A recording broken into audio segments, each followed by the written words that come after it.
के बारे में याद है कुछ जैन धर्म के बारे में? जैन धर्म में तीर्थंकर वगैरह सब चल गया था। हाँ, जैन धर्म कंप्लीट तो नहीं हुआ होगा, छुट्टी थी बीच में। लाइव वाले लोग को भी तो छुट्टी ही रहेगी। जैन धर्म सब लोग को good morning, live class A to Z सब लोग को। देखिए, जैन धर्म के बारे में हम तीर्थंकर वगैरह चीजों के बारे में बताए थे। लाइव वाले लोग कह रहे थे कि सर छुट्टी क्यों था? तो भाई आपका क्लास और पटना ऑफलाइन क्लास दोनों आपस में मैच है। अगर पटना क्लास में छुट्टी होगा तो लाइव में भी छुट्टी हो जाएगा, तो दोनों लोग का एक ही साथ छुट्टी होगा। ऐसा नहीं है कि लाइव का अलग से होगा। स्टार्ट करते हैं लोग जैन धर्म के बारे में। जैन धर्म के पहले तीर्थंकर का नाम ऋषभ देव था। अंतिम तीर्थंकर का नाम महावीर स्वामी। 23वें तीर्थंकर पारसनाथ। ये सब बारे में बता दिए थे। महावीर स्वामी का जन्म हाजीपुर यानी वैशाली के कहा हुआ था? कुंड ग्रह। इनके वंश का नाम क्या था? ज्ञात्रिक। इनकी माता का नाम त्रिशला, जो लिच्छवी की राजकुमारी थी, चेटक की बहन। तो भाई राजा की बहन तो भी क्या हो जाती है? राजकुमारी हो जाते हैं लोग, मतलब बहुत सब राजघराने में ही आ जाते हैं। तो इनके जो महावीर स्वामी थे, इनकी पत्नी का नाम क्या था? यशोदा था। इनकी पत्नी का नाम यशोदा। बेटा था? नहीं। बेटी का नाम प्रियदर्शी। बेटा का नाम जमाली। दामाद का नाम जमाली। बेटा तो था ही नहीं, बेटी थी प्रियदर्शी। इनको ज्ञान की प्राप्ति, इन्होंने घर कितने वर्ष की आयु में त्याग? 30 वर्ष की आयु में घर त्याग। इनके बड़े भाई का नाम नंदीवर्म। इन्हें किस नदी के किनारे ज्ञान की प्राप्ति हुई? ऋजुपालिका नदी के किनारे। कौन सा वृक्ष? साल वृक्ष। साल वृक्ष। ज्ञान प्राप्ति के बाद ये क्या कहलाए?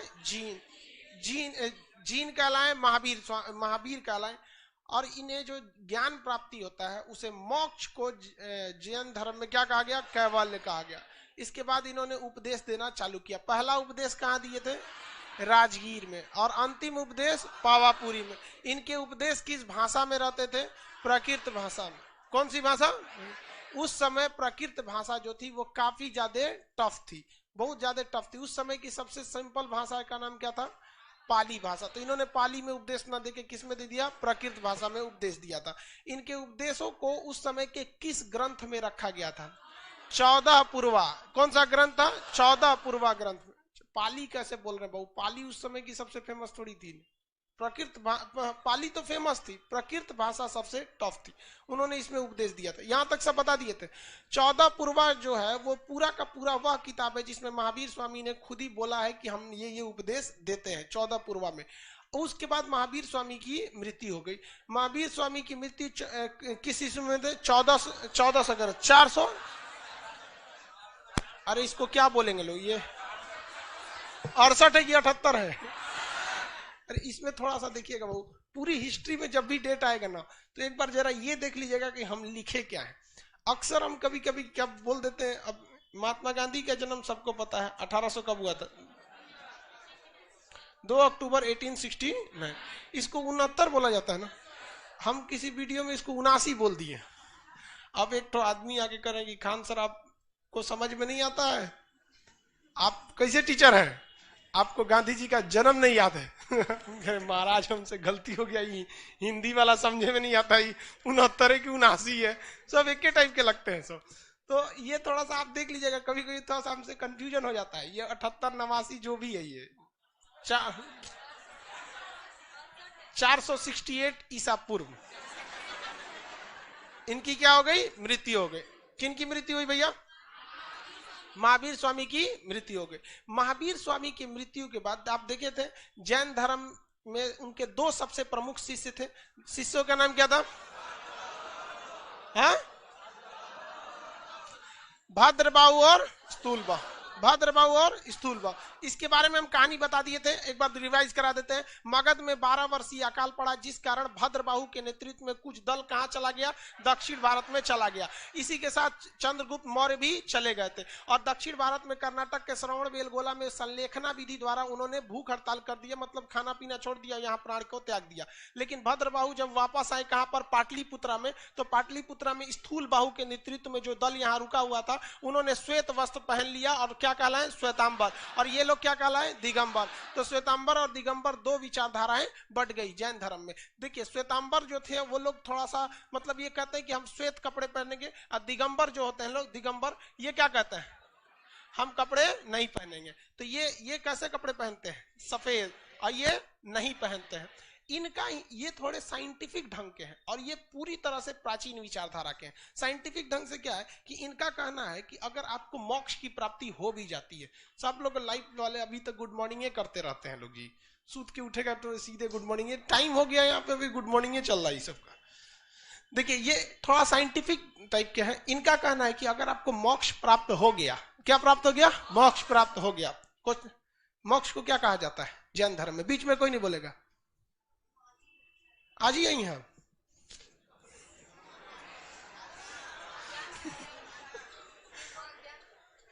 आज्ञा, ज्ञान प्राप्ति, कैवल्य। क्या कहा जाता है? कैवल्य कहा जाता है। क्या कहा जाता है? कैवल्य। तो मोक्ष प्राप्ति को हम किस नाम से जानते हैं? कैवल्य के।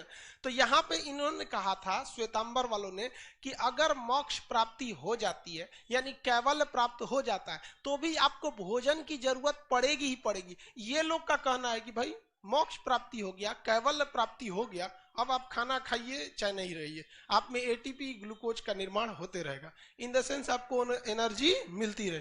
तो ये लोग की विचारधारा थोड़ी सी ना मतलब मन में नहीं करेंगे हम, मतलब हम वही बोलेंगे। समझ में गया? जैसे आगे आगे अजीब भाई धार्मिक चीज में ढेर नहीं बोलना चाहिए, वरना जो जिस विचारधारा का है उसको दूसरा चीज नहीं अच्छा लगता है। तो आपका मन है, आप मानिए ना मानिए अलग बात। तो इन्होंने क्या कहा कि आपको क्या करना पड़ेगा? भोजन करना पड़ेगा। कब? मोक्ष के बाद भी और मोक्ष से पहले भी। हॉल नंबर 3 वाले लोग को प्रोजेक्टर में कुछ वो प्रोजेक्टर चेंज न करा दीजिए उसको।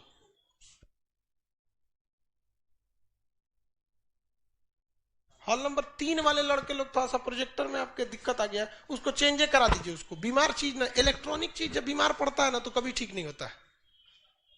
इनको क्या जरूरत है भैया? भोजन प्राप्ति नहीं चाहिए। ये लोग कुछ महिलाओं के ज्यादा खिलाफ थे, ये लोग कुछ महिलाओं के ज्यादा खिलाफ थे। कौन? दिगंबर वाले। श्वेतांबर इनका कहना था कि जो फीमेल है इन्हें भी मोक्ष मिल सकता है, फीमेल को भी मोक्ष मिल सकता है। इन्होंने एग्जाम्पल दिया मल्लीनाथ का। क्या नाम था? मल्लीनाथ। मल्लीनाथ भी तीर्थंकर थे। क्या थे? तीर्थंकर। तो इन्होंने कहा कि महिलाओं को भी मोक्ष की प्राप्ति हो सकती है। एग्जाम्पल के तौर पर इन्होंने मल्लीनाथ तीर्थंकर, 19वीं तीर्थंकर मल्लीनाथ का क्या किया था? एग्जाम्पल दिया था। जबकि ये लोग कहें कि भाई महिलाओं को तो किसी कीमत पर मोक्ष मिल ही नहीं सकता है। मतलब इनका क्या कहना है कि महिला लोग को कभी भी मोक्ष नहीं मिलेगा। बताइए, ये लोग महिलाओं को उतना मतलब नहीं दिए, जबकि ये लोग हमारी तरह थे, महिलाओं को बहुत सम्मान करने वाले थे लोग। हम कभी भी महिला लोग का बेइज्जती किए हैं? दो लोग का हम कभी भी बुराई किए ही नहीं है। हम सबका बुराई किए लेकिन दो लोग का कभी नहीं करते, एक महिलाओं का और एक सीबीएसई वालों का। इनका हम कभी बुराई नहीं किए। कोई कह देगा हम बुराई किए हैं? कभी बुराई नहीं करते। हाँ, कभी किए जी? नहीं, सबसे तो इन्होंने कहा कि भाई महिलाओं को तो मोक्ष मिल ही नहीं सकता है। तो यहां ये कह रहे कि भैया 19वीं तीर्थंकर जो थे मल्लीनाथ, जो थे तीर्थंकर मल्लीनाथ, ये महिला थी। तो ये कह रहे कि झूठ बोलता है, महिला थी नहीं, पुरुष थे। भाई साहब तीर्थंकर पे जब ये बवाल हो जाएगा तीर्थंकर पर कि ये तीर्थंकर महिला हैं या पुरुष, तो बड़ा विडंबना हो जाएगा भाई साहब, अजीब टाइप का हो जाएगा भाई। इसमें कैसे कंफ्यूजन हो जाएगा। अब मल्लीनाथ एक ऐसे तीर्थंकर जिन्हें श्वेतांबर कहते हैं कि महिला थी, और दिगंबर कहते हैं कि नहीं वो क्या थे? पुरुष थे, मेल थे, और ये क्या कहते हैं? महिला थी। अजीब हाल है भाई। अब जैन धर्म के प्रति महिलाओं का रुझान थोड़ा सा मतलब हट गया। महिलाएं मतलब उनको मन ही मन कहती थी हमरा मोक्ष नहीं मिलेगा, तो लोगों ने कहा कि भाई मोक्ष क्यों नहीं मिलेगा। महिलाएं जाके यहाँ पे करने लगी कि भाई हमको अगर मोक्ष चाहिए, मतलब जन्म मृत्यु से छुटकारा चाहिए। महिलाओं को टेंशन न हो गया। टेंशन किस बात का हो गया? समझ, महिलाओं को टेंशन इस बात का हो गया कि जैन धर्म में कह दिया गया कि सब जब मोक्ष की प्राप्ति हो जाती है तो दोबारा जन्म नहीं होता है। तो महिलाओं ने कहा कि ससुरा सब पुरुष को जब मोक्ष की प्राप्ति हो जाएगी तो ये सब जन्मे लेना छोड़ देगा, तो हम अकेले क्या करेंगे? तो इनको टेंशन हो गया, तो इन्होंने पूछा कि भाई हम लोग अकेले क्या करेंगे? तो दिक्कत हो जाएगा। तो समझा, लड़की लोग को समझ आ रहा है? तो इन्होंने, तो दिगंबर ने कहा, तो इन्होंने क्या एक अलग विचारधारा दिया कि अगर कोई महिला बहुत अच्छा काम करेगी तो उससे अगला जन्म जो मिलेगा वो पुरुष बनकर मिलेगा, और फिर पुरुष बनकर अच्छा काम करेगी तो मोक्ष मिलेगा। यानी पुरुष के लिए मोक्ष की तैयारी प्राप्ति सिंगल एग्जाम है, और महिला के लिए पीटी मेंस जोड़ दिया। इसलिए महिला लोग गुस्सिया गई लोग कि भाई ऐसा काय कर रहे हैं भाई हमारे लिए। तो थोड़ा यही रीजन रहा था कि जैन धर्म का विकास न होने के पीछे ये 3 महत्वपूर्ण कारण, कि महिलाओं को इन लोगों ने ज्यादा तवज्जो नहीं दिया। दूसरा, निर्वस्त्र रहने से भी बहुत सारे लोग इसमें क्या होने लगे, मतलब ज्यादा रुझान घट गया। दूसरा, इनकी भाषा भी बड़ी टफ थी, उस समय की प्रकृत भाषा जल्दी समझ में नहीं आती थी। तो दिगंबर और श्वेतंबर में अंतर समझ में आ गया। दिमाग लगाया, उन्होंने कहा कि अगर ये जो मतलब साल, जैसे महात्मा बुद्ध की जो मृत्यु हो गई, तो उसके बाद उन्होंने कहा कि भाई महात्मा बुद्ध की मृत्यु के बाद हमको क्या करना है, जैन धर्म को आगे चलाते रखना है। महावीर स्वामी की मृत्यु के बाद जैन धर्म को और आगे बढ़ाना है। तो इसके लिए इन्होंने क्या किया, एक बहुत बड़ा कॉन्फ्रेंस की स्थापना किया। कॉन्फ्रेंस मतलब एक बहुत बड़ा सम्मेलन, जैसे कांग्रेस अधिवेशन होता है उसी तरह से एक अधिवेशन बुलाया। किन्होंने बुलाया? स्थूल बाहु ने बुलाया। कहां पर? पटना में। तो उस समय पटना नाम थोड़ी होगा, पाटलिपुत्रा, पाटलिपुत्रा। तो 300 ईसा पूर्व, देखिए महावीर स्वामी की मृत्यु कब हो रही है? 400 और वही उतना में। इन्होंने कितना ईसा पूर्व बनाया? 300 ईसा पूर्व। तो मतलब 68 साल बाद 300 तो खुद ही आ जाएगा, पीछे खसकेगा तो ये तो पीछे खसकता है ना। आपको पहले ही क्लास में बता दिए थे, बीसी वाली चीजें उल्टा खसकती है। समझ में आ गया कि नहीं आ गया? जल्दी देखिए यहाँ पे। तो 300 ईसा पूर्व में पाटलिपुत्रा यानी पटना में एक संगीति बुलाया गया, जिसे कहा गया जैन संगीति। जैन संगीति या बौद्ध संगीति उस सम्मेलन को कहा जाता था जिसमें धार्मिक अनुष्ठानों को बहुत रीति रिवाजों से समझाया जाता था। तो इसमें पाटलिपुत्रा में प्रथम जैन संगीति हुई। इसकी अध्यक्षता किसने किया? स्थूल बाहु ने। किसने? स्थूल बाहु। और उसमें भद्र बाहु भी था। क्या था? भद्र बाहु भी था इसमें। तो स्थूल बाहु ने इसकी क्या कर दिया? अध्यक्षता कर दिया। और भद्र बाहु ने उसमें एक और किताब लिख दिया जिसका नाम रखा गया अंग। क्या रखा गया? अंग। इसे 12 अंग कहा गया। क्या कहा गया? 12 अंग। जबकि महावीर स्वामी ने खुद जो उपदेश दिया था, महावीर स्वामी ने खुद जो उपदेश दिया था उसको क्या कहा गया था? 14 पूर्वा। महावीर स्वामी के खुद के उपदेश क्या कहलाए? अरे यार थोड़ा सा आंसर फटाफट आना चाहिए। लाइव वाले लोग भी, यहाँ पे बिना लाइव वाले लोग भी। लाइव मतलब क्या होता है? जिंदा। गूगल में कभी कभी ना हिंदी लिखने वाला आ जाता है, तो कोई चीज लाइव चल रहा था तो हम गूगल में लगा दिए, नहीं तो जिंदा बता रहा है उसको, मतलब लाइव मतलब जिंदा। तो लाइव मतलब सब जिंदा है सब। तो जिंदा वालों तो जवाब दीजिए। महावीर स्वामी के खुद के उपदेश 14 पूर्व। लेकिन जब महावीर स्वामी की मृत्यु हो गई तो पहली जैन संगीति की स्थापना 300 ईसा पूर्व में कहां की गई? इसी पाटलिपुत्रा यानी पटना की धरती पर। अध्यक्षता किसने किया? स्थूल बाहु ने किया। इसमें 12 अंग नामक पुस्तक किसने लिख दिया? भद्र बाहु। इसके बाद बहुत लंबा गैप हो गया जो जैन धर्म की बर्बादी का एक कारण बन गया। भाई अधिवेशन बुलाना है, सम्मेलन बुलाना है तो वार्षिक बुलाइए, नहीं है तो 2500 साल पे बुलाइए। इन लोगों ने कोई सम्मेलन ही नहीं बुलाया, और सम्मेलन नहीं बुलाया, छोड़ दिया सम्मेलन बुलाना। उसके बाद एक ही बार बुलाया 600 ईस्वी में। 600 ईसा पूर्व नहीं, 600 ईस्वी में। कितने साल का गैप हो गया? 900 साल का। देखिए ईसा मसीह का जन्म हुआ तो 0, इससे पहले 300 ईसा पूर्व बिफोर क्राइस्ट पहली बौद्ध संगीति हुई थी। उसके बाद दूसरी कब हुई? 600 ईस्वी में। तो टोटल गैप कितना हो गया? 900। इतना लंबा गैप के बाद 6ठी शताब्दी यानी 600 ईस्वी में गुजरात के बल्लभी में, कहां पर? बल्लभी में। याद रखेंगे वल्लभ भाई पटेल कहाँ के थे? गुजरात। तो गुजरात के बल्लभी में दूसरी जैन संगीति हुई। कौन सी संगीति? दूसरी। तो जैन धर्म में दोनों संगीतियों के बीच का डिफरेंस बहुत ज्यादा था। जैन धर्म में दोनों संगीतियों के बीच का गैप बहुत ज्यादा था। तो ये दूसरी जैन संगीति कहाँ हुई थी? बल्लभी में। इसकी अध्यक्षता बताइए स्थूल बाहु करेंगे कि भद्र बाहु? कौन करेगा? पहला कौन कर दिया है, तो दूसरा कौन कहेगा? भद्र बाहु 900 साल जिंदा रहेगा। इसीलिए हम ये क्वेश्चन लड़की सबसे पूछे। दिमाग लगाई सब लड़की सब। भले इंसाफ दिलाने के लिए उसे 900 साल जिंदा रखना पड़े, रखेंगे, लेकिन इंसाफ मिल के रहेगा। अरे 900 साल कैसे जिएगा वो? भद्रबाहु नहीं, देवाधीश्रवण। कौन थे? देवाधीश्रवण। नाम याद रखेंगे, देवाधीश्रवण, देवाधीश्रवण, देवाधीश्रवण। तो द्वितीय बौद्ध जैन संगीति की अध्यक्षता किसने किया? देवाधीश्रवण ने किया, देवाधीश्रवण ने किया। इसमें अलग अलग जैन मुनियों ने 12 अंग जो रचना पहले हो गई थी, इसी से मिलता जुलता 12 उप अंग लिख दिया। तो 12 उपांग हो गए, 12 उपांग। तो बताइए पहली जैन संगीति में किस पुस्तक की रचना हुई? 12। द्वितीय जैन संगीति में इसे किसने लिखा था? भद्रबाहु। इसे बहुत सारे जैन मुनियों ने लिखा। जबकि इन दोनों बौद्ध जैन संगीति से पहले महावीर स्वामी ने जो उपदेश दिया उसे क्या कहा गया? 14 पूर्वा दिया गया। क्या कहा गया? 14। तो जैन धर्म के विकास में 4-5 बाधा बहुत जबरदस्त आई। पहला निर्वस्त्र रहना, महिलाओं को बराबरी न देना, फिर इनका कठोर नियम था, बहुत ज्यादा कठोर नियम था उन लोग का यहाँ पर, और विभाजन वगैरह। इतना लंबा गैप हो जाना दो संगीतियों में, जो बहुत ज्यादा क्या हो गया? दिक्कत हो गया।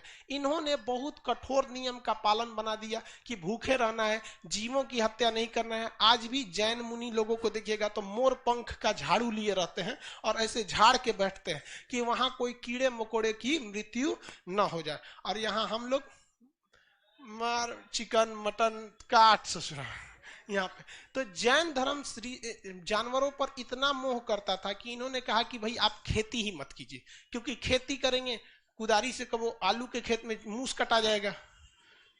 मूस उल्हर देता है, उल्हर देने का मतलब समझते? तो खेत को ना चूहा घुस के उसको भोंका बना देता है, तो उसको काटने में कभी चूहा हुआ मर जाते हैं, डीडीटी डालेंगे, ये सब चीज। हाँ रैट बोलता है। हाँ सर मूस समझ रहे हैं, रैट लाइव वाला सीबीएसई वाला है सर, रैट। सबसे ज्यादा पूरे इंडिया में सीबीएसई वालों का सम्मान अगर किसी ने किया है, खान। पेट्रोल को उचित सम्मान मोदी जी ने दिया और सीबीएसई वालों को उचित सम्मान खान सर। दोनों लोग की जय। है कि नहीं? चलिए ये समझ में आ गया। मल्लीनाथ वगैरह यहाँ आगे बढ़े। अब हर लोगों का एक अपना अपना लोगो होता है, एक चिन्ह होता है। तो जिसमें 3 बौद्ध लोगों का, जैन लोगों का याद रखें। बार बार हम गलती से शायद बौद्ध बोल दे रहे हैं, तो आप समझिएगा। पहले जैन धर्म के तीर्थंकर का नाम था ऋषभ देव। तो ऋषभ देव का जो चिन्ह था वो वृषभ था। ऋषभ वृषभ, ऋषभ वृषभ। नाम कितना सिंपल है, ऋषभ देव का वृषभ। वृषभ समझते हैं? बड़का सांड, एक और बहुत खतरनाक होता है सब वहां पे। तो ऋषभ देव का वृषभ। अब आते हैं 23वें तीर्थंकर पारसनाथ। तो पारसनाथ का सांप, पारस सांप, पारसनाथ का सांप, पारसनाथ का सांप, पारसनाथ का सांप। अब महावीर स्वामी सिंह, शेर। महावीर स्वामी सिंह, शेर या सिंह बात बराबर है, शेर कहिए या सिंह कहिए। तो तीनों लोग को याद रखिए। अंकर के नाम याद रखेंगे तो भूले भट्ट के 5 साल 7 साल में एक क्वेश्चन पूछेगा, 24 तीर्थंकर के नाम। उसके चक्कर में आपका बाकी चीजें बहुत ज्यादा छूटने लगती। तो हिस्ट्री में 1-2 चीजों का ध्यान ये रखना पड़ता है कि कंप्लीट हिस्ट्री अगर आप देखेंगे ना, तो कुछ ऐसे क्वेश्चन है जो 7 साल 10 साल पे भूले भट्ट के एक ठो पूछता है, लेकिन बहुत ब्रॉड सेक्शन है। तो उस पर ज्यादा माथा लगाएंगे ना तो फेल होके चलाएंगे। तो उस पर ज्यादा माथा लगाने की जरूरत नहीं है। भूले भट्ट के अब हम आपको बताते हैं ना, 3 तीर्थंकर पूछेगा। कौन कौन? पारसनाथ, ऋषभदेव, पारसनाथ और महावीर। 10 साल का क्वेश्चन उठाइएगा ना, 10 साल का क्वेश्चन, तो अन्य किसी तीर्थंकर के बारे में पूछेगा तो बताइए जो रेगुलर पैटर्न है उसको ध्यान रखा जाए कि उसको रखा जाए। हमारे लिए तो सिंपल है ना, हमारे लिए क्या है, हम तो 24 बता के चल जाएंगे और हम आने वाले एग्जाम में भी कहेंगे देखो हमारे चीज से, हमारे किताब से बाहर आइबे नहीं करता है। तो ये भाई साहब अगर कोई डिक्शनरी थमा दे और कहे कि एक को साइनो इंटो बाहर ना जाएगा, रद्द कर दिया उस, इसलिए ज्यादा उस सब पे फोकस नहीं करना। बाकी जैसे जैन धर्म का टेस्ट लेंगे हम, आपको 24 तीर्थंकर उसमें दे देंगे और जो प्रीवियस पूछा है उस सब पे टिक वगैरह लगा देंगे। ठीक है, टेस्ट वगैरह तो होते रहते हैं ना आपके। अगला टेस्ट शायद जैन धर्म का होगा, ठीक है, वैदिक काल का होगा, जो भी होगा उसमें हम आगे फिर बताएंगे आपको। हो गया है ना, तो आगे आगे जब टेस्ट का टाइम होगा तो बता दीजिएगा किस चीज का टेस्ट लेना है। जैन धर्म में समझ में आ गया, किसी को दिक्कत नहीं है, किसी को दिक्कत नहीं है ना। अब कौन सा धर्म स्टार्ट करते हैं? बौद्ध धर्म। कौन सा धर्म? बौद्ध धर्म। बौद्ध धर्म में तीर्थंकर थे। हाँ, आपको इस्लाम धर्म और बौद्ध धर्म, जैन धर्म में कोई समानता दिखती है? कौन सी समानता? अहिंसा।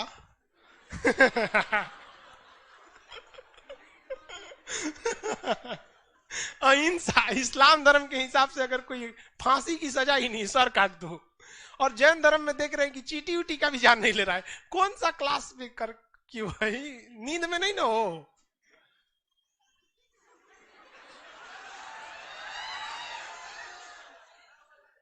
सब इतना लेट, मतलब हिम्मत गजब होता है लड़कियों, हिम्मत होता है या बेशर्मी, हमको आज तक ये कंफर्म नहीं हुआ।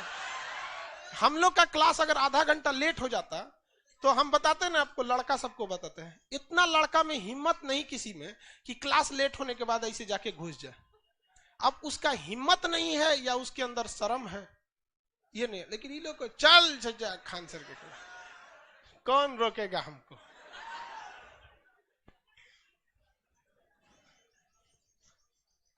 देखो भाई, जैन धर्म में और इस्लाम धर्म में एक कॉमन चीजें देखने को क्या मिली है। इस्लाम धर्म में कहा गया, इवन हिंदू धर्म में भी देखिएगा एक चीज आपको थोड़ी थोड़ी कॉमन मिलेगी। Common in the sense full to नहीं, इस्लाम मानना कंपलसरी है। इस्लाम धर्म के हिसाब से ईसा मसीह भी पैगंबर थे मुसलमानों के। जैन और इवन मतलब उन लोग भी ईसा मसीह को मानते, लेकिन अंतिम पैगंबर किसे मानते हैं? मोहम्मद साहब। अब जैन धर्म में देखेंगे ना, वहां पे क्या है? तीर्थंकर व्यवस्था है। कितने तीर्थंकर हुए हैं? 24। इस्लाम धर्म के हिसाब से कई लाख हुए हैं लोग पैगंबर। हिंदू धर्म के हिसाब से देखेंगे ना, जब जब पृथ्वी पर अवतार, जब जब अत्याचार बढ़ेगा, क्या लिया जाएगा? अवतार लिया जाएगा। विष्णु भगवान के कई गो अवतार लिए गए। तो एक ये परंपरा हल्की फल्की देखने को मिलती है, बाकी कोई कॉमन चीज उसमें नहीं है। हिंसा का मैटर है, मत लीजिएगा भाई। बौद्ध धर्म, जैन धर्म खत्म हो गया। बौद्ध धर्म देखिए, बौद्ध धर्म में एक ऐसा चीज है जिसमें न किसी का अवतार लिया गया है, न ही इनके बाद कोई रूप आए हैं। बौद्ध धर्म की शुरुआत किसने किए थे? महात्मा बुद्ध। किसने किया? महात्मा बुद्ध किए। अब इनकी कुछ हम लोग कैसे देखते हैं, पहले पारिवारिक जीवन देख लेते हैं, मैया मामा नाना नानी ये लोग चीजों को निपटा देते हैं। तो महात्मा बुद्ध का जन्म कहाँ हुआ भैया? नेपाल में। नेपाल के किस जगह पे? लुम्बिनी में। कहाँ पे? लुम्बिनी में। नेपाल के कहाँ हुआ? लुम्बिनी। इतना तो पता ही होगा भैया, नेपाल के लुम्बिनी में हुआ। इनके पिता का नाम शुद्धोधन। क्या था? शुद्धोधन। शुद्धोधन। माता का नाम? माता महामाया। माता का नाम महामाया। माता जब इनकी जब महात्मा बुद्ध जन्म नहीं लिए थे ना, तो महामाया इनकी माता थी, असली माता इनकी महामाया थी। लेकिन वो एक हफ्ते, जन्म के एक सप्ताह में ही उनकी क्या हो गई थी? मृत्यु हो गई थी। मृत्यु हो गई थी। तो जब ये पेट में थे ना, तो ज्योतिषी ने बता दिया था कि जो आपका बेटा होगा ना, ये बहुत क्रांतिकारी होने वाला है। बहुत मतलब क्या होगा? क्रांतिकारी होगा। तो पहले के ज्योतिष वगैरह एकदम जबरदस्त थे। तो शुद्धोधन की जो साली जी थी गौतमी, कौन थी? गौतमी। प्रजापति गौतमी। तो महामाया ने जब किसको जन्म दिया? सिद्धार्थ को। किसे? सिद्धार्थ। महात्मा बुद्ध के बचपन का नाम क्या था? सिद्धार्थ। महामाया ने जब सिद्धार्थ को जन्म दिया तो पहले भी देखिएगा ना, लेबर पेन से बहुत महिलाओं की मृत्यु हो जाती, तो जन्म के 1 सप्ताह में ही किनकी मृत्यु हो गई? महामाया की। तो इनका पालन पोषण किसने किया था? गौतमी। तो ये क्या थी? उनकी मौसी। लेकिन मौसी से ये इन्होंने क्या कर लिया था? विवाह कर लिया। ये अभी भी परंपरा देखने को मिलती है। मतलब अगर अभी भी देखिएगा ना, अगर पत्नी उतनी मर जाती, मान के चले कोई दूसरा औरत आएगी तो इसको उतना नहीं मानेगी कंपैरेटिवली इसके, तो ये तो होता है। तो ये इनकी सौतेली माँ कह लीजिए या इनकी मौसी, क्या नाम था उनका? प्रजापति गौतमी। प्रजापति गौतमी। इनका कुल पूछेगा, कुल, तो वहां पर जैन धर्म का कुल बताइए, ज्ञात्रिक। यहां पर शाक्य कुल। यहाँ कुल का नाम क्या हो गया? शाक्य कुल। शाक्य कुल होने के वजह से ही इन्हें शाक्य मुनि कहा जाता है। शाक्य मुनि किसे कहा जाता है? सिद्धार्थ को। इन्हें क्या कहा है? सिद्धार्थ। जब ये जन्म लिए तो इनको ज्योतिषी ने बताया कि घर द्वार त्याग देगा। क्या करेंगे? घर द्वार त्याग देंगे, और ये बहुत ही ज्ञानी बनेगा और दुनिया को सच्चाई के रास्ते पर ले जाएगा।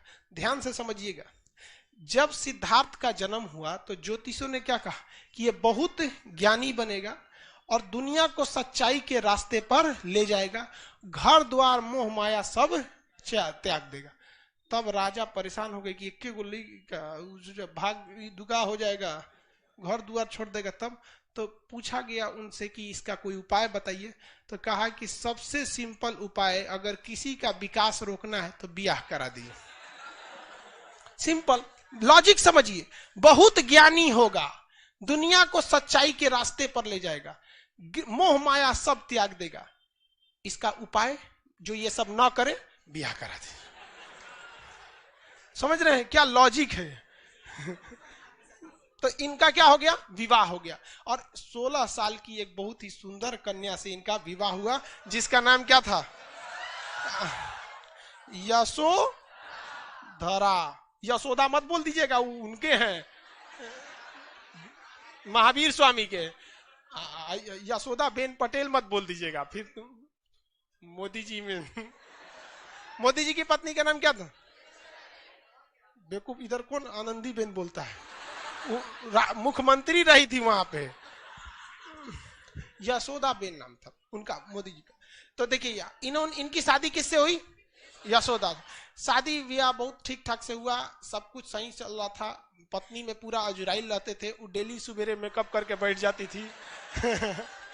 पूरा ये खा लो, वो कर लो, ये कर लो, कबो मेहंदी लगाओ, कबो काजल लगाओ, कबो टकला हो, कबो चोटी करो, कुछ कुछ करते रहो दुनिया। मतलब उनको फुल टू यही पता था, बताया भी गया था कि भाई बहुत बड़े क्या होंगे? ज्ञानी हो जाएंगे। क्या होंगे? ज्ञानी। इनको आप ही का काम है कि इनको कंट्रोल करके रखना है।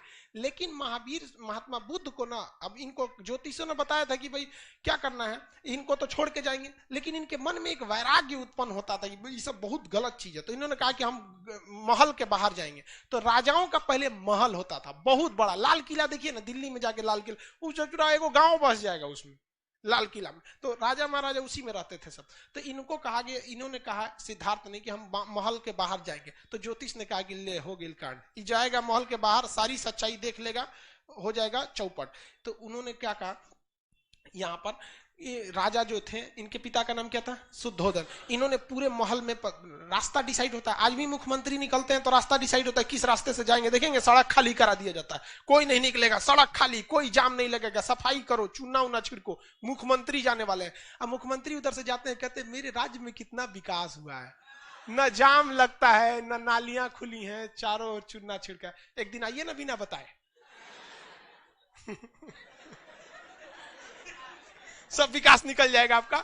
बस वही हो गया, पूरा चूना उना छिड़का दिया गया और पूरा पुलिस उलिस लगा दी गई। आइए एकदम तैयारी से गए थे महात्मा बुद्ध। लेकिन संजोग अजब होता है कि वही में एगो बूढ़ा आदमी चला है, बीमार था, वृद्ध व्यक्ति, बीमार मतलब बूढ़ा था। तो बूढ़ा था तो उन्होंने, महात्मा बुद्ध ने पूछा अपने सारथी से, इनके घोड़ा का जो नाम था कंच, इनका घोड़ा का नाम क्या? चेतक महारापन, कंतक। नाम क्या था? कंतक। घोड़े का नाम कंतक, चेतक उनका था। और इनके सारथी का नाम था चन्ना।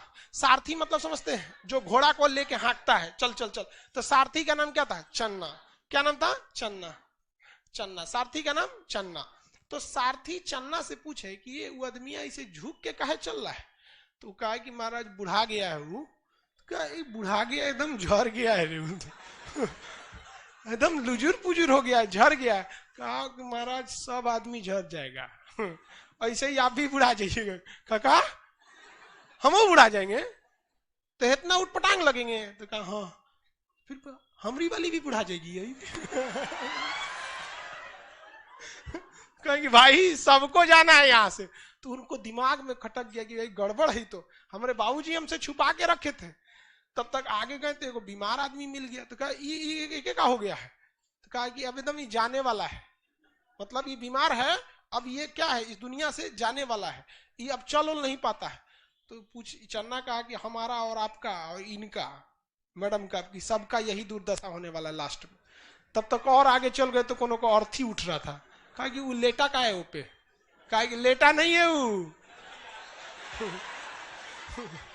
आपको वो लेटा लग रहा है, चल गया है वो तो चल गया वहां पे। तो उन्होंने कहा कि सबको मरना है, सबको मरना है, आप भी जाएंगे, इस उद्धोधन भी जाएंगे, और आपकी जो महामाया थी ना वो चल गई और ये भी जाएगी। तब बेचारा एकदम टेंशन में आ गया। एगो साधु को देखा तो साधु से पूछा कि ई काहे बैठल है होगा? साधु योग के मुद्रा में बैठे थे, कोई मतलब नहीं, कपड़ा उपड़ा, साधु लोग का वेशभूषा कैसा रहता है वैसे। तो उन्होंने क्या कहा कि ई काहे ऐसा बैठल है? कहा कि ये भगवान के में मतलब भगवान की आराधना में विलीन है। तो कुछ पूछे महात्मा बुद्ध ने चन्ना से, कौन भगवान? जिसके पास वो लेटा वाला आदमी गया था, मतलब पूरे मर गया था। तो बताया ना चन्ना कि वो भगवान के पास जा रहा है। कहते मतलब वो भगवान के पास जा रहा है, उससे कनेक्शन लगा के बैठल है। तो उन्होंने कभी इस चीज को देखा नहीं था। तो इन चार चीजों को देखा तो उनके मन में वैराग्य आ गया, और घर आए तो टेंशन में आए, और यशोधरा से कहे कि देखना इस सब में कुछ ना रखल है दुनिया में। ये तो दिमागे ठनक गया जोन बवाल के लिए हमको लाया गया था बवाल आ गया इनके। तब तक पता चला कि यशोधरा गर्भवती। अब ये टेंशन में थे कि हमको घर द्वार छोड़ना है, और उधर से गर्भवती लड़का होने वाला था। इनको एकदम टेंशन था कि हम घर द्वार छोड़ देंगे। भाई जब बूढ़ा होना ही है, बीमार पड़ना ही है, राजा रहे चाहे फकीर रहे, बीमार पड़बे करेगा, गरीब होगा ही, मरबे करेगा, तो क्या जरूरत है झमेला करने का। तब तक वहां पे लड़का हुआ महात्मा बुद्ध का। तो नौकरानी सब पहले खुशखबरी लेके आती थी, जो पहले लाता था ना उसको कुछ गिफ्ट मिलता था, राजा वजा दे देता था सब। तो लेके आए तुरंत, महाराज की जय हो, यशोधरा को पुत्र हुआ है, तो बेटा हुआ है। तो बेटा का खुशी भारत में कुछ ज्यादा रहता है। समाज है, पुरुष समाज है, समझ में गया कि नहीं? बेटी का अभी भी मतलब, अब तो शहरों में थोड़ा सा कम है, लेकिन गांव में अभी भी मान के चलिए, अगर किसी को एगो बेटा नहीं है ना, तो एगो बेटा के इंतजार में 9 गो बेटी पैदा कर सकता है। वो फुल स्टॉप तभी मारेगा जब एगो उधर बेटा लग जाए, नहीं तो कॉमा दे के आगे बढ़ते रहेंगे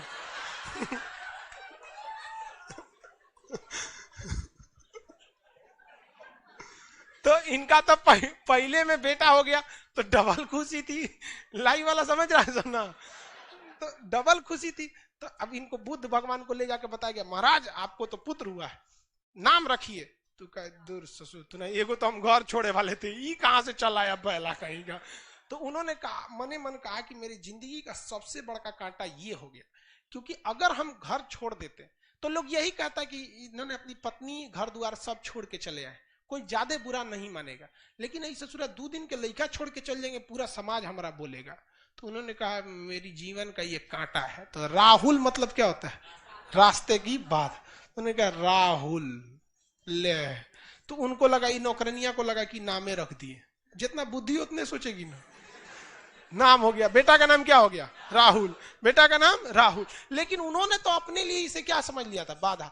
लेकिन उन्होंने कह दिया कि हम घर द्वार छोड़ छाड़ के जाएंगे, हमरा ये सब में नहीं करना है। अब ये परेशान थी यशोदा कि हम कहाँ जाएंगे रे पकड़ो, हमरा एगो बियाह शादी हो गया, एगो लड़को हो गया, अब कहाँ जाएंगे हम। ये परेशान थी, बहुत मनाने की कोशिश की, लेकिन नहीं माने, घर द्वार छोड़ दिए। 29 साल की अवस्था में, कितने साल की अवस्था में? अपना घर द्वार को क्या कर दिया इन्होंने, छोड़ दिया। एक राजा के जीवन को छोड़कर एक सन्यासी की जीवन जीने के लिए इन्होंने सोच लिया। अलार कलाम से इन्होंने सांख्य दर्शन की क्या ले लिया, शिक्षा ले लिया। अलार कलाम से क्या ले लिया, सांख्य दर्शन की शिक्षा ले लिया। पूछेगा महात्मा बुद्ध ने कौन सा दर्शन में सबसे ज्यादा शिक्षा ले लिया, सांख्य दर्शन। किससे लिया था सांख्य दर्शन, अलार कलाम। किससे शिक्षा लिया, अलार कलाम। रुद्रक राम से इन्होंने योग दर्शन की शिक्षा लिया। लेकिन देखिए सांख्य दर्शन की शिक्षा भले इन्होंने अलार कलाम से लिया था, लेकिन क्या अलार कलाम ने सांख्य दर्शन लिखा था, नहीं। सांख्य दर्शन किसने लिखा था,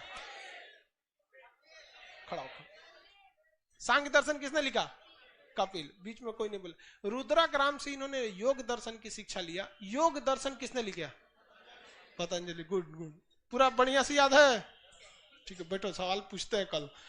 अब ये तो समझ में आ गया।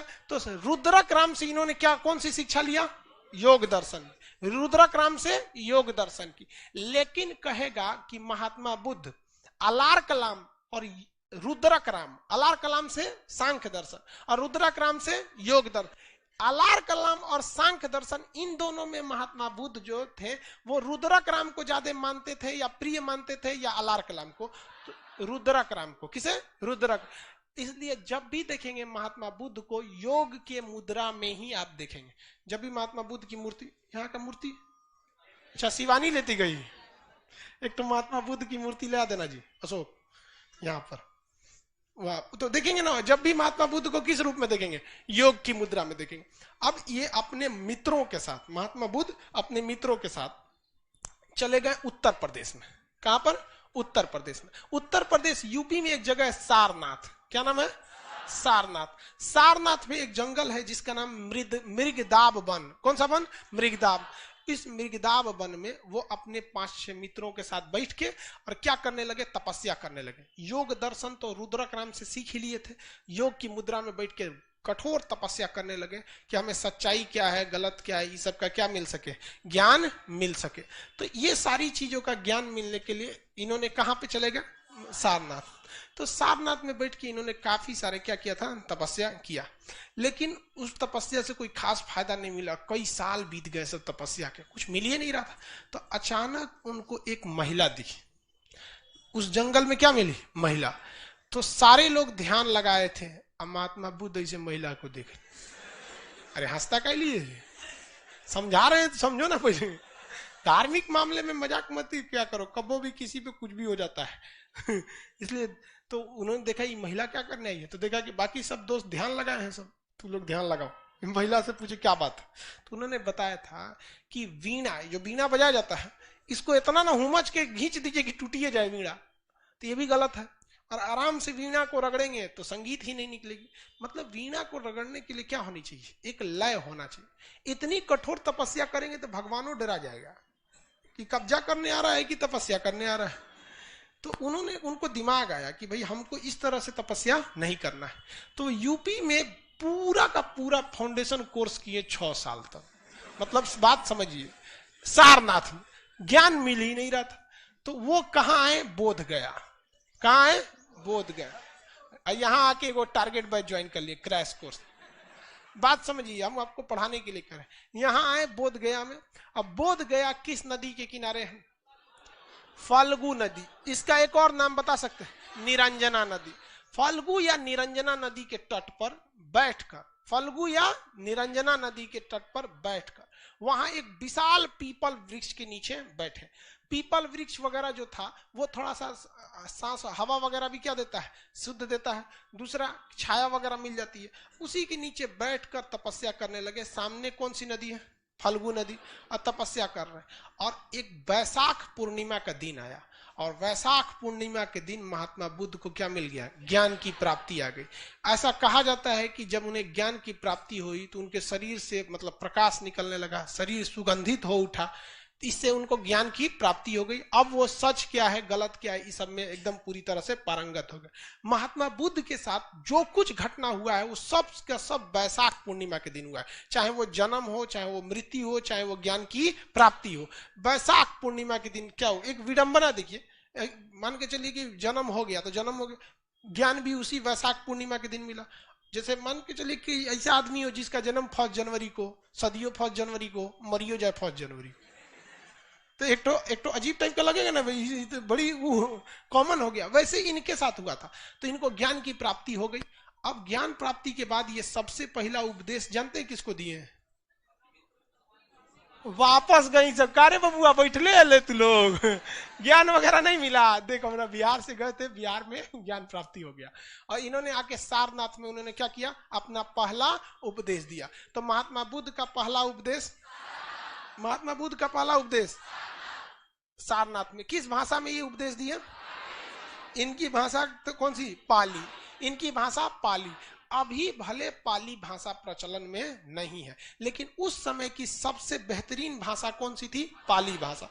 तो अलग अलग वक्त में भाषा थोड़ी थोड़ी क्या होती रहती है? चेंज हो जाती है। अभी इंग्लिश बोलने वाले को लोग आदमी थोड़ा इलीट क्लास का समझता है। तनी पुलिस स्टेशन में चाहे सरकारी ऑफिस में जाके इंग्लिश में 10 मिनट बतिया दीजिए ना, तो आधा कर्मचारी से रखने लगता है, महाराज अंग्रेजी बोला था देखो ना का तो हमेशा थोड़ा थोड़ा समय में ना भाषा थोड़ी सी चेंज होने लगती है। तो इन्होंने कौन से भाषा में उपदेश दिया? पाली भाषा। और पाली भाषा में जब इन्होंने उपदेश दिया तो लोगों को वो उपदेश काफी पसंद आने लगे। इसी बीच इनको बुलाया गया, यूपी का ही एक जगह है श्रावस्ती। क्या नाम है? श्रावस्ती। श्रावस्ती उत्तर प्रदेश का ही, नेपाल से सट के है जगह श्रावस्ती। श्रावस्ती में महात्मा बुद्ध ने अपना सबसे ज्यादा समय व्यतीत किया है। बरसात के समय ये कहां चले जाते थे? श्रावस्ती में। और श्रावस्ती में जब ये उपदेश देने गए तो वहां एगो भयंकर डाकू रहता था, उंगली माल डाकू, काट के उंगलिया का माला पहन लेता था। घेर लिया महात्मा बुद्ध को। महात्मा बुद्ध को क्या कर लिया? घेर लिया। कहा कि आप तो तरो काट देंगे। तो महात्मा बुद्ध कहे काट दो।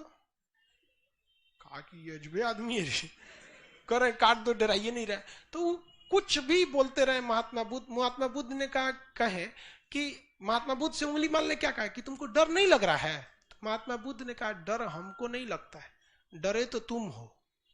कहे कि एकरा देखो अलगे लेवल का है, कटाने के लिए सामने रेडी पड़ल है, करा डर तो उन्होंने कहा कि कैसे? उंगली माल ने कहा कि कैसे हमको डर लगता है? तो महात्मा बुद्ध ने कहा कि हम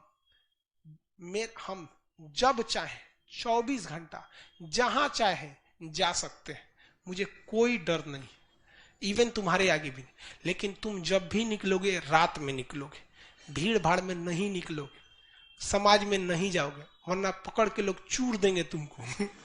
ये बताओ डर तुमको कि हमको? तुम जो अपना कमाए हो उसको बचाने के लिए तुमको दूसरे लोगों पर हत्या करना पड़ेगा अपना दबदबा बनाने के। मुझे कोई जरूरत नहीं। बड़ी लंबा चौड़ा 2-2.5 घंटा उपदेश दिए थे, वो रात के 2 बजे घेर लिया था रतिया को आके। डाकू को दिन में थोड़े आएंगे, सुतल थे उठा लिए, चलिए उंगली माल देख रहे हैं आप ही जैसे लोग का उंगली है। तो उंगली माल डाकू को उपदेश दिए। बाद में उंगली माल डाकू भी क्या हो गया? महात्मा बुद्ध का क्या हो गया? अनुयायी हो गया। महात्मा बुद्ध अपने सबसे उनका कहना था कि हम जो कहते हैं इस पर कोई भी विश्वास न करो, बल्कि इसे तुम अपनी तर्क की कसौटी पर, तर्क मतलब होता है अपनी खुद की बुद्धि पर, तर्क की कसौटी पर देखो क्या ये सही है या नहीं है, मतलब खुद से सोच के देखो। तो महात्मा बुद्ध बहुत फेमस होते जा रहे थे। उसी बीच वो दान उन लेने के लिए जहां तहां बैठे रहते थे। भाई भिक्षा, इनका मुख्य कहना था कि ज्यादा कमाओ माँ के मत रखो, भिक्षा वगैरह लेके क्या करते हो रख लो, अपना भिक्षा जितनी है अपनी भिक्षा से ही अपना जीवन यापन करो। तो जाते थे तो बहुत लोग उनको उपहार देते रहते थे। एक दिन एक गांव में गए तो एक बुढ़िया उनको उपहार दी, और वो जानते कौन उपहार दी? जूठा आम। मतलब बताइए, उतना बड़ा भगवान को आप उपहार दे रहे हैं तो कम से कम एगो सल्लग दे दीजिए ना। खड़ा सल्लग नहीं समझता है, गोटे कंप्लीट मैंगो 1 पीस, सीबीएसई वाला है। तो कम से कम एक आम देना चाहिए, आधा आम दे रही वो जूठा। और जब सारा हो गया तो महात्मा बुद्ध से पूछा गया कि आपको सबसे ज्यादा कौन सा उपहार पसंद आया? तो महात्मा बुद्ध ने कहा था कि जूठा का आम हुआ। तो लोग जो सोना चांदी दिए थे वो कहने लगे कि अब सठिया गई लोग, उनके जूठे आम पसंद है। तो उन्होंने क्या कहा था कि जो आम जो बुढ़िया ने दिया है इसने अपना सब कुछ दे दिया, इसके पास कुछ नहीं है, और जो तुम लोगों ने दिया है वो अपनी टोटल संपत्ति में से कुछ दे दिया है यहाँ पर। और हम लोग को विचारधारा देखिए, हम लोग अपने टोटल संपत्ति का, जितनी संपत्ति रहती है, मान के चलिए जिसके पास 100% संपत्ति है, इसका वो भगवान को कितना देता है पता है? 0.0001% भी नहीं देता है। देखते हैं, 0.01% भी नहीं देता है, 200-500 चढ़ा देता है और सोचता है कि भगवान हमको वीडियो कॉलिंग पे हमारी समस्या सॉल्व करे। अरे सोचा कहीं का, इतनी सा में तो भगवान को ब्लैकमेल कर रहा है। तो इन्होंने कहा था महात्मा बुद्ध ने कि इसने अपना सब कुछ क्या दिया, हमको समर्पित कर दिया। आनंद इनका सबसे प्रिय शिष्य था। इनका सबसे प्रिय शिष्य क्या था? आनंद नाम था इनके सबसे प्रिय शिष्य का नाम। आनंद बहुत प्रिय शिष्य थे। इनको ना एक बहुत बदमाश लड़का था, गाली उली देता था महात्मा बुद्ध को। तो एक दिन महात्मा बुद्ध के स्टेज पे बुलवाए, गिरे इधर आओ, गरिया रहा है तुम हमको? कहा हाँ। तो यहाँ बगल में खड़ा करा कहे तो गरियाओ। 1 घंटा गरियाया महात्मा, और गरियाओ 2 घंटा। वो थक गया गरिया के, कहा कि अब गाली खत्म हो गया, थक गए हैं। तो महात्मा बुद्ध ने कहा कि देखो, मान के चलो कि हमने अपना कोई सामान तुमको दिया और तुम मेरे सामान को लेने से अगर इनकार कर देते हो तो वो सामान किसका होगा? तो उसने कहा कि सामान आपका था, हम नहीं लेंगे तो आपका हो जाएगा वापस। तो कहा ठीक है, जो तुम्हारी गालियां हैं ना हम नहीं ले रहे हैं। ये गाली किसकी हो जाएगी? कहा कि गुरुजी तो सब हमार हो जीतो। तो महात्मा बुद्ध का बहुत बड़ा क्या हो गया? चेला हो गया। लेकिन ये आनंद बहुत खचरा था। क्या था? बहुत खचरा। ये महात्मा बुद्ध से कहता था कि महाराज खाली आप ऐसे साधुअन को लेके घूमते हैं, महिलाओं को भी शामिल कीजिए। बदमाशी बहुत करता था। अरे भाई देखिए, आप इस चीज को ना अन्यथा में नहीं लेंगे। खचरा कहने का सेंस ये नहीं है कि हम किसी आपको अच्छे से समझ में आ सके इसलिए बताते हैं। तो महात्मा बुद्ध का है, महिला उला को शामिल मत करना। महिला को शामिल करोगे हमेशा परेशान रहोगे। टाइम से आएगी सब नहीं, बैच चालू होने के बाद आएगी सब, तो परेशान होके रह जाएगा। कितना समझा के रख दो, टाइम से नहीं आएगी सब। वैसे ही भाई उनमें साधुओं की सभा होती थी, सब साधु अपने में ध्यान में रहेंगे, उन्हें को जल्दी जल्दी आएगी पोत पात के। लड़की सबका लेट कौन ची में होता है? हाँ? लड़का का कभी लेट होता है? नहीं, वो तो लॉज में निकलने के बाद बटन बंद करता है। बाल उल्टी करे, चल चल। रूम से निकलेगा तब चप्पल पहनेगा, इसे फंसा के चल दिया। वो सब ना, अरे बाप रे बाप, क्लास भाड़ में जाए, क्लास जरूरी थोड़े, कब वो हो सकता है। तो महात्मा बुद्ध शुरुआत में महिलाओं को बौद्ध धर्म में समाने के लिए तैयार नहीं थे, लेकिन ये बार बार कहता था आनंद महाराज जरूरी है, समझ नहीं रहे आप। तो महात्मा बुद्ध ने कहा ठीक है चलो, अब महिलाओं को भी बौद्ध धर्म में शामिल कर लिए। महिला लोग चाहे वो लाइव में है चाहे यहाँ है, ये बात जरा ध्यान से समझिए, हम नहीं कह रहे, महात्मा बुद्ध कह रहे हैं। जब महिलाओं को उन्होंने प्रवेश करने की अनुमति दिया तो उन्होंने कहा कि अब बौद्ध धर्म ज्यादा दिन नहीं चल पाएगा। ये हमारा कथन नहीं है, ये महात्मा बुद्ध का कथन है कि अब बौद्ध धर्म ज्यादा दिन नहीं चल पाएगा। आप इसको गौर से देखिएगा, एक महिला जो रहेगी ना, उसका झगड़ा जानते किससे होगा? अपनी सास से, कभी ससुर से नहीं होगा, क्योंकि उस ससुर उसको टॉर्चर नहीं करने वाला है कोनो बात में। सास जो रहेगी बेचारी 11 बजे सूत के सोई है, काम वाम करके पतो ओके 4 बजे कोच के उठा देगी, बबनी उठ चाय बना। अरे बेचारी 4 बजे का करने के लिए खखुआई लगेगी तो मैं झाड़ देगी, बुढ़िया कहेगी ना। उसका झगड़ा हो जाएगा अपनी मतलब देवरानी से होगा, देवर से नहीं, जेठानी से होगा, भसुर से नहीं। देखना बराबरी बराबर। तो महात्मा बुद्ध ने क्या कहा कि अब बौद्ध धर्म ज्यादा दिन चलने वाला नहीं है। तो ये महात्मा बुद्ध के कथन थे और आगे जाके ऐसा हुआ भी, ज्यादा दिन बौद्ध धर्म नहीं चला। लेकिन अब क्वेश्चन में हिसाब से रखेंगे, पहली महिला कौन थी? प्रजापति गौतमी। बौद्ध धर्म में शामिल होने वाली पहली महिला प्रजापति गौतमी। दूसरी महिला हाजीपुर जो जगह है वहां, वैशाली, हाजीपुर मतलब समझ रहे हैं ना, वैशाली, वैशाली की एक डांसर थी आम्रपाली। हाँ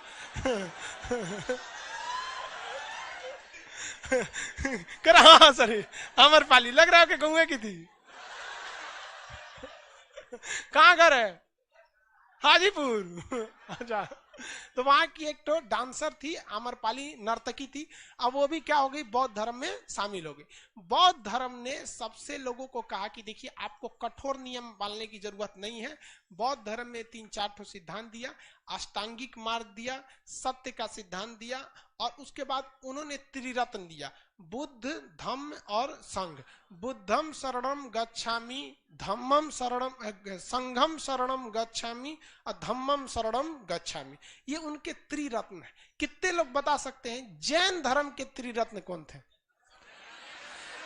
शॉर्टकट में क्या था? KFC। शॉर्टकट में KFC, चिकन वाला नहीं, जैन धर्म में चिकन बंद है। KFC, knowledge faith and correct. अब कल बाकी चीजें जैन धर्म बौद्ध धर्म के बारे में कंप्लीट कर देंगे, ठीक है? आज के लिए इतना ही। चलिए, बायोलॉजी का बैच बहुत थर्सडे से, बायोलॉजी का बैच थर्सडे से चालू होगा। अभी थोड़ा सा ये ट्विटर पे आप लोग भी कैंपेन स्टार्ट रखेंगे।